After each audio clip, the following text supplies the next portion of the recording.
if you can. There you go. After some thought, the topic for today is going to be, what can the loyal opposition, the Democrats, do to counter the destructive impulses of Trump and his gang? And having given some thought to that, one thing that we were just talking about is that perhaps the Democrats should hold a lot of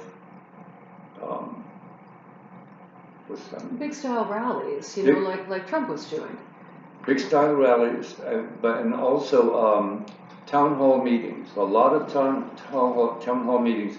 The individual Democratic representatives in their district hold these meetings, and hopefully Republicans will come as well as Democrats, and perhaps feel comfortable enough, safe enough to voice their opinions, the negative opinions, which no doubt plenty of Republicans have, soybean farmers and the like.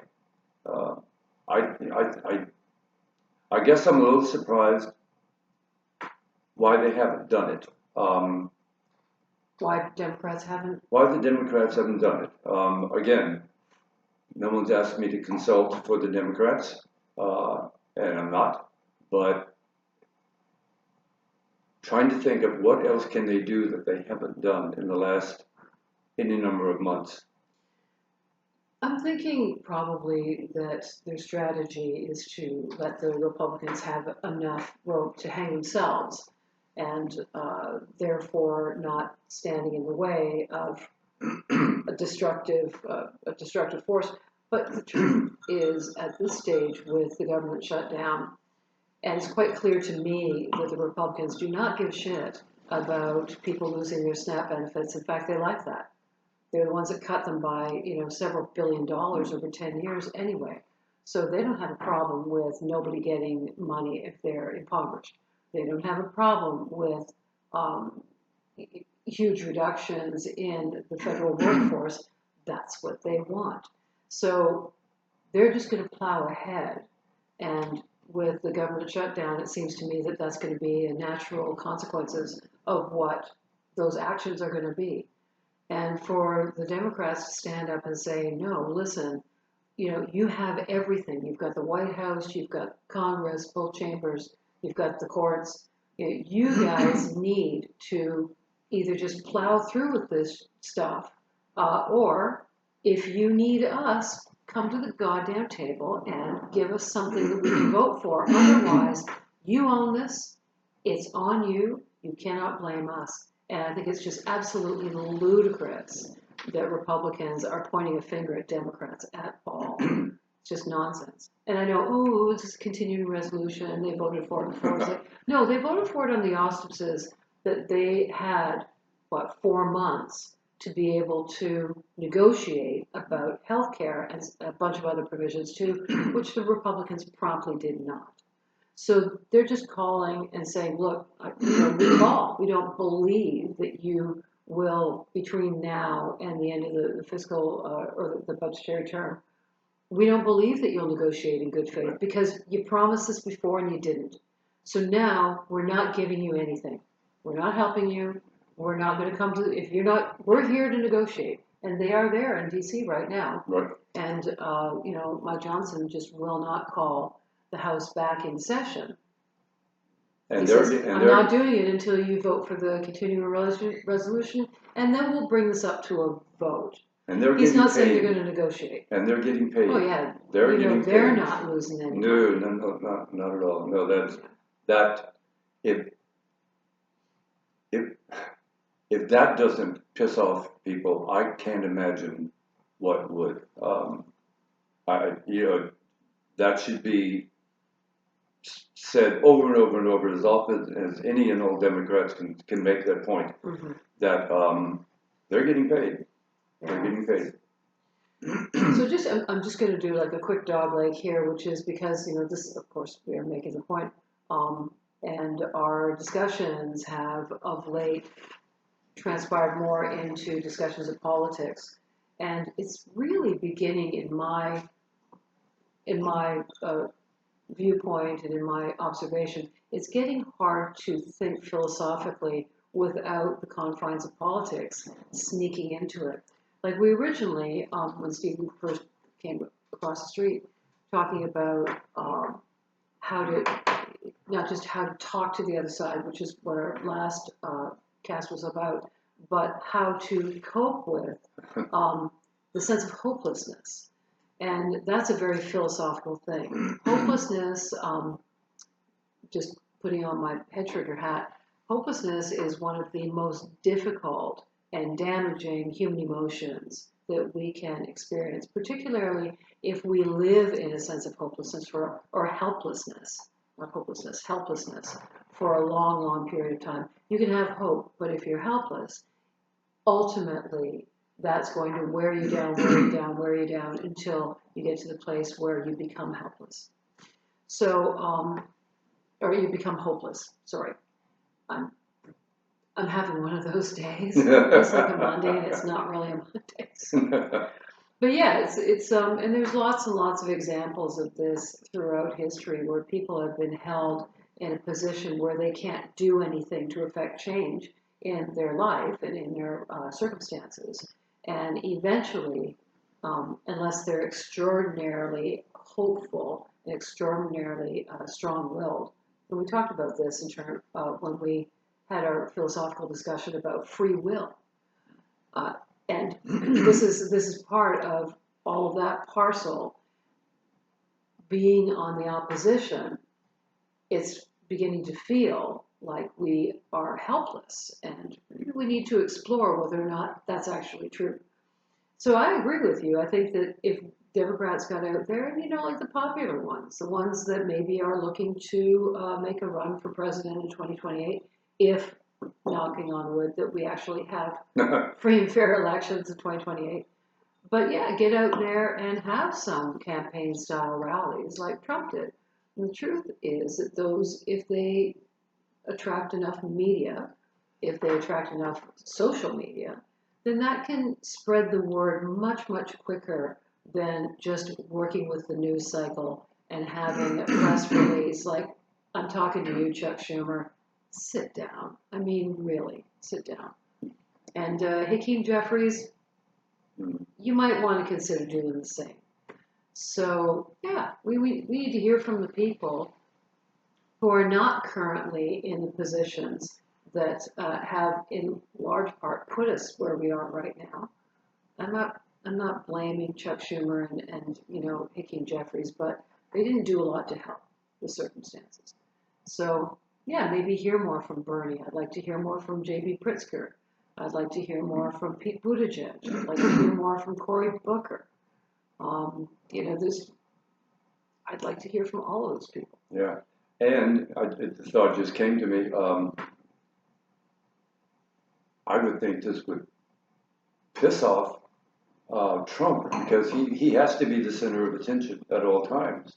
That's a huge part of his psychosis. Well, and that's also something, and I know that Gavin Newsom is of mixed popularity amongst the Democrats, but I cannot help but admire this cheeky thing that he's doing. Yeah. I mean, I kind of love it. It's very juvenile, and I hate the thought that we have to to stoop to that level. But the truth is that it's so ludicrous, the circumstances that we find ourselves in, that I actually find, how he's trolling Trump to be, it's entertaining. It relieves a little bit of the stress and the tension. And, I'd like to see him out on the campaign trail too. Get out to the States. Come to New Orleans. I'll come and see you. I'll pay a ticket to come and see you. All of you guys. So, and I think that you're right. It would absolutely be a big old finger in Trump's eye. If he's not the headline on the 6 o'clock or 5:30 news, over and over and over, it's going to be Newsom or whoever. Yeah, and maybe get him angry enough that he'll start making some silly mistakes, in addition to the silly mistakes he makes every other minute. Right. But maybe some silly, serious mistakes. Mm-hmm. Yeah, that would Yeah, be great. that And would it be, would, yeah. and this is the part that, boy, it's just so hard to talk about this. This is the part that feels very much like you're cheering for America to have problems. You're cheering for America to fail. But, I don't want America to fail. That's why I want Trump to fail. Because where he's taking America, this country, I don't think is going to last. I don't think it's going to make it. And I know lots of people would have, opposition to that for sure. But I can't see how it can. Uh, if there's no federal government or not one that isn't just, a short little pyramid below a dictator, this country is not going to survive that. There's a lot more registered Democrats still than there are registered Republicans. And of the registered Republicans, it's a smaller subgroup that are MAGA Republicans. So the tyranny of the minority, if the minority is pretty extremely small or substantially small, and I know 78 million people, blah, blah, blah, but I'm quite certain that all 78 million who voted for Trump did not vote for this. No. So, and you're starting to see that now with the farmers, and you're certainly going to see it with the people who have their SNAP benefits taken from them. And they can moan all they like about, oh, it's the Democrats' fault, they're not this and that, whatever. But the truth is, the Democrats aren't in power. So the Democrats do not make up the rules. And the Republicans are more than happy to see people lose their SNAP benefits, people lose their health care. They don't give a shit about this. How many times did they try and vote down Obamacare? Right, 40 some at least, I remember, at least 40 some. Exactly. So they didn't want this in the first place. They're delighted that it's about to go. Yeah. So eventually it's going to be to the place where even moderate Republicans who are still kind of saying, yeah, but the economy seems really good, and the stock market is good, and I'm not paying $6 a dozen for eggs anymore, although I'm paying $12 a pound for crappy beef. And I just came back from Costco. Argentina? Well, not yet. Not yet. No, it will be soon, though. You got to know that's true. But yeah, I mean, even they are going to have to concede that. Look, if the other party isn't in power and they're not pulling any of the levers and they're not signing any of the laws and they're not even allowed to do their jobs really because the House of Representatives is shut down or they won't bring a vote on a Republican or a Democratic bill. I mean, ultimately, people are going to have to concede, regardless of how much propaganda they eat, they're going to have to concede that this, whatever it is they're experiencing, is as a result of the Trump administration. So, and, we were talking about how do you cope with this? Like, how do you we talked about how do you talk to the opposite side, and that's hard enough. But, we have some skills in terms of communication. I think the left typically has better skills. Maybe I'm wrong about that, and I'm not bringing forward any studies or whatever about that. But I'll look some up for you for the next time. But it's really about how you cope with this sense of helplessness. Yeah, for the last 5 minutes, what's again going through my head is, how can Johnson, that scumbag, keep the House closed now, or out of service for this long? I mean, obviously he's not technically, at least I guess he's not technically breaking any laws, but my God, at least the Senate is there. They're taking votes, sort of useless votes, but at least they're there. Entirely useless votes. Just the fact that Johnson has the power to do this blows my mind. It really does. To completely derail the government. Yeah, and I've seen online someone saying that the fact that he's now making the House more irrelevant than it was before, because while the government's not running, life does go on without the House of Representatives. And it's also making, in a sense, he seems very powerful, but in a sense, it's making him more and more useless because he's the head of the House. You know, it blows my mind that this can be permitted. Well, it's not just permitted. I mean, this is what Trump wants. Trump wants him to do this. Because, I mean, of course, one of the principal reasons, and I don't think that this is some dog whistle, but is the instant that he brings brings the House back, they will table a vote on releasing the Epstein files, and they have the vote to make it happen. So he can't avoid that. He has to do that as soon as he swears in the new representative from Arizona. And he doesn't want to do that because, of course, Trump doesn't want him to do it. Yeah. So, in the meantime, I'm quite certain that Pam Bondi and her hench, whoever they are wildly redacting whatever information that they have and trying to. Well, probably the paper shredders are working overtime at the Department of Justice. Yeah. Burn up that stuff. Yeah. Well, all of this to say, do what you can to not feel helpless. And even if that means just, I know it sounds and feels very much like just screaming into the void, but I continue to send email to our two senators like almost twice a week. So, and I can't commonly leave voicemails because, of course, they don't answer their phones. And frequently their voicemail is full. But I do send emails. They always get back to me with some bullshit, pre-written form letter that doesn't address what I said. But it also doesn't call me out for calling them dirty names and such, which is nice. But I don't call them dirty names, not dirty ones. She's Canadian. Right, that would be unseemly. I call them dirty names here, but not in writing. So, go to the next No Kings rally. Go to whenever your voted representatives are having a town hall, go. Even if you don't have a specific question in mind, go and listen to what's being said. Go and hear what other people in your community are saying. And just participate. Volunteer. Go volunteer to get people registered to vote, because that's a really, really important thing.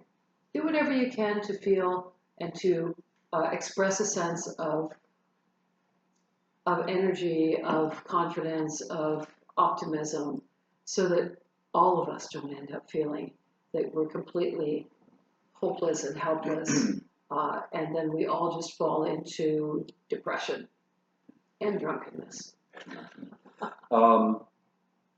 I would say also do what we're doing. Right. When I'm going to go back to do you know what number this is? How many? I don't. Maybe 8. 7 or 8, something like that. Yeah.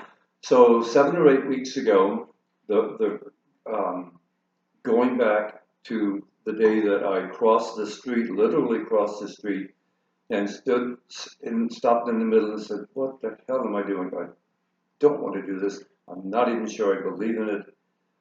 Well, I've been converted. We may or may not make any difference. That's we don't have any control over that. But it makes me feel good about the fact that I'm doing something that I just no one could have convinced me in a million years I'd ever do this, ever. But here I am, and I'm so glad I'm doing it. So do it. You do it. Everybody do it. Believe me. Karen is, totally the. I don't even know what word to use. I am not into social media. Karen is. Hardly. hardly, No. as all of you will see because of the very amateurish quality of these videos. Be that as it Be that as may, it may. what we're doing, well, first of all, we're doing something.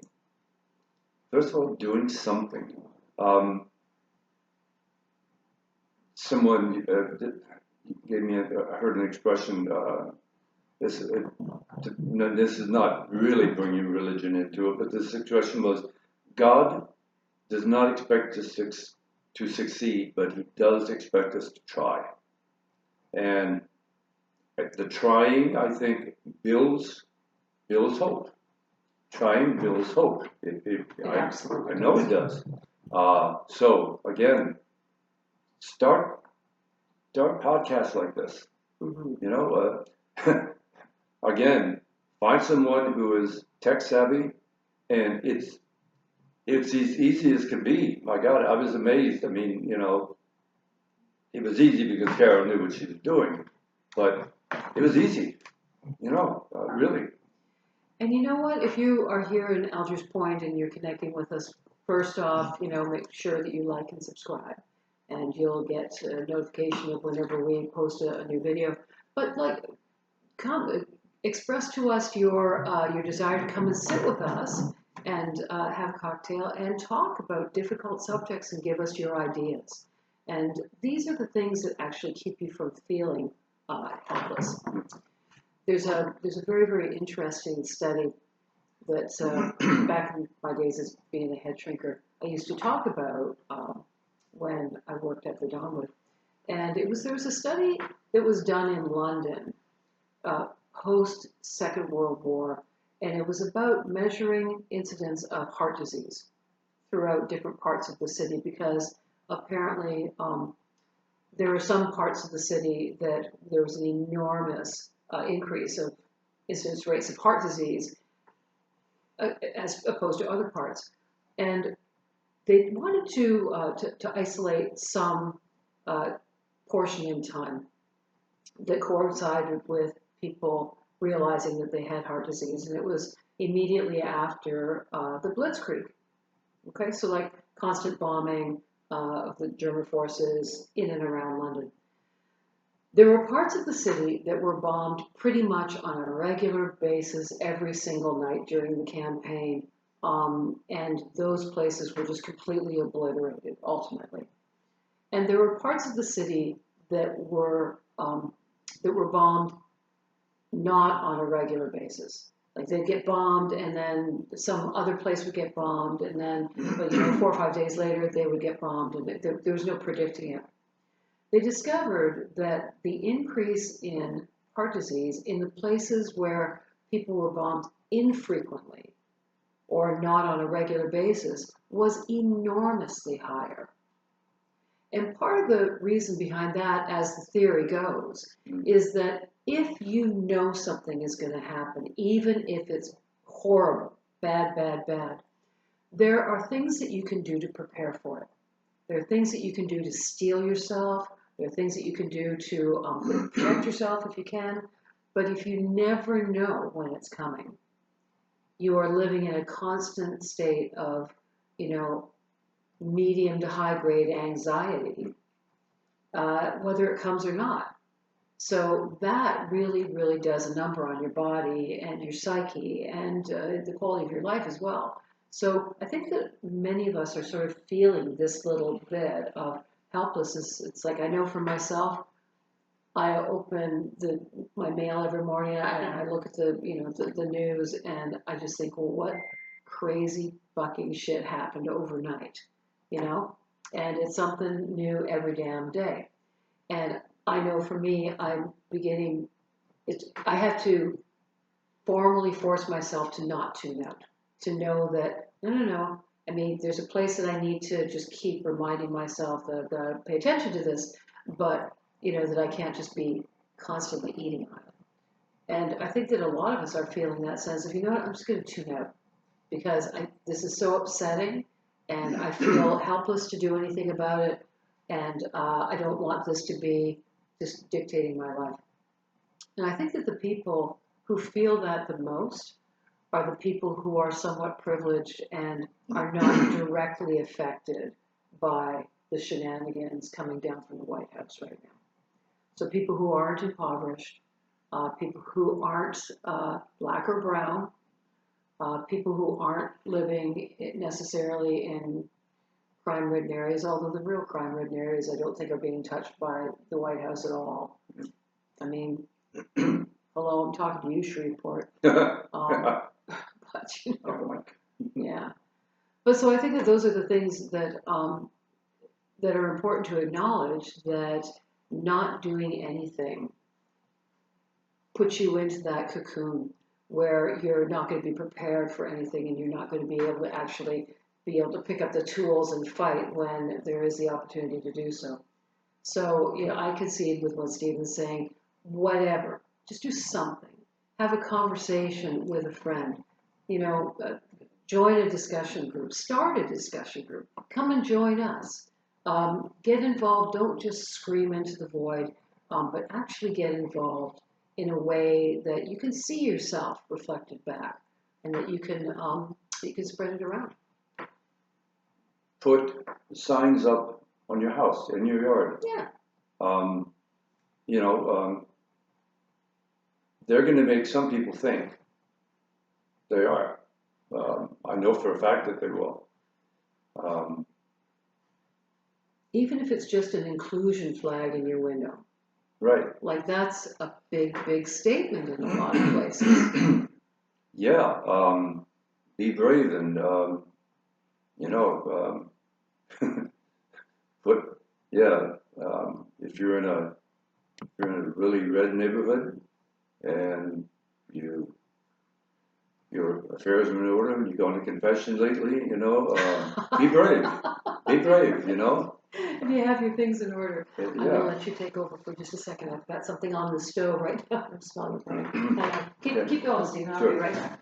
I'm going to veer off the subject right now, and I mentioned earlier I can't understand or believe that Johnson is keeping the House out this long. I equally can't believe what Trump is doing, killing people indiscriminately, illegally. I saw, I don't know if it was in the New York Times or one of the major papers or news syndicates this morning talked about the new pirates of the Caribbean, and I thought that was just wonderful. The new pirates of the Caribbean. And now, in the Pacific, Pete Hegseth. I would like to meet that son of a bitch. I really would. I really would. With a couple of really big guys to protect me from the really big guys that he's going to bring along too, I'm sure. Yeah. Okay, being attacked by cats right now. That's okay.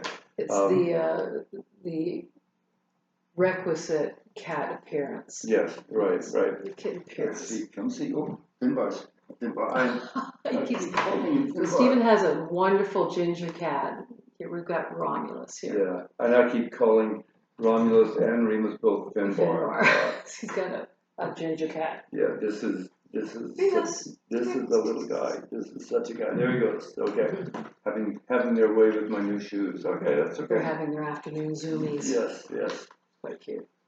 So get out there and do something. If there's a protest, you know, don't do the I don't really need to go that, or I don't feel like it today, or whatever else. You know, go do it. You will be very surprised at the wonderful sense of community that there is at these protests, and you'll find lots of signs that will make you laugh, and people in costumes that will make you laugh, and there's a general feeling of, you know, we'll overcome. And, you know, there's a sense of satire about this that is this very powerful, you know?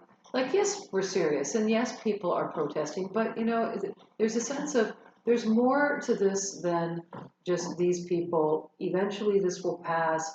What damage it leaves in its wake is another thing altogether, but in the in the larger cosmos, this is a small thing. Yeah. And we'll get past it. And take every opportunity to ridicule Trump and to ridicule Hegseth and to ridicule the creatures around him. I think that'll have some effect. It'll have some effect. It won't change the course of history, or might it? I don't know. And try and be smart about it. Yeah, try and say something that's actually witty, as opposed to, yeah, he's fat and he's orange. Yeah, he is fat and he's orange. But try and come up with some, like Pirates of the Caribbean. That's good. Get your facts straight too. Most important, get your facts straight, because the other side is, if they take note of this, they're going to try to ridicule that too, which is fair game. But don't give them ammunition to use against you by stating something that is wrong. Better to say nothing than to say something that's wrong, because it'll come back and bite you. And biting you, it will bite all Democrats. Absolutely the truth. Yep. There you go.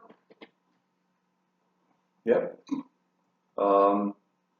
So that's where we're at. That's where we're at today. Yes, do something. Anything. Something is better than nothing. And even if you do something that doesn't work, you can eliminate that next time, right? There's another expression: nothing is wasted. Nothing is wasted. Nothing is wasted. That's right. That's right. So give yourself a sense of control over what you can control, and try as you can to make a change. And to repeat what Karen said earlier, please send your comments. We need to know if what we're doing right, what we're doing wrong, what sounds great, what sounds foolish. Be honest. We can handle it. We can handle it, definitely. And come join us. Yes, we would like that. Right. And so our next. Sorry. Ooh, cats. Just wow. Okay. Tiny little razors on yes. the paws. There it goes. Okay. So our next meeting, Making the Point, is going to be the last Monday in November, which will be the Monday before Thanksgiving. All right. So until then, we'll see you there. Chin up, elbows up if you're Canadian, or you have any Canadian friends or relatives. Elbows up.